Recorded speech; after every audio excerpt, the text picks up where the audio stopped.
नमस्कार. लीड महाराष्ट्र या बातमीपत्रात आपले स्वागत आहे.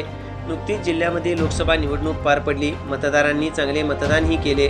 मात्र शेतकऱ्यांना आता कुणी वाली नसल्याचे चित्र दिसत आहे. शिपूर येथील सूर्यवंशी वस्ती येथे ट्रान्सफॉर्मर जळून गेले 13 दिवस झाले.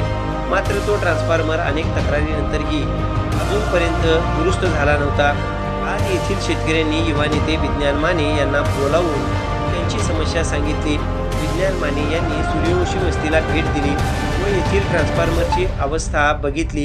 येथील बागायती पिके व जनावरांचे हाल पाहिले व तातडीने त्यांनी MSCBचे राजोबा साहेब यांना फोन केला व संबंधित शेतकऱ्यांची समस्या सांगितली.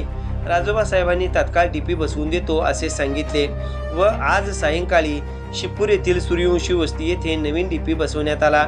त्यामुळे शिपूर येथील सूर्यवंशी वस्तीवरील शेतकऱ्यांचा बागायती पाण्याचा व जनावरांच्या पाण्याचा प्रश्न मिटला आहे. येथील शेतकऱ्यांनी विज्ञानदादा माने यांचे आभार व्यक्त केले आहेत. आम्ही गेले 13 दिवस झाले अंधारात होतो. बागायती पिकाला कोणतेही पाणी नव्हते. जनावरांच्या पाण्याचा प्रश्न अवघड झाला होता. मात्र विज्ञानदादा माने यांनी आज सकाळी 11 वाजता तात्काळ अधिकाऱ्यांना फोन केला व सूर्यवंशी वस्ती येथील DP बसवण्यास अधिकाऱ्यांना विनंती केली. अधिकाऱ्यांनी तात्काळ आज सायंकाळी 4च्या सुमारास सूर्यवंशी वस्ती येथील DP बसवण्यात आली.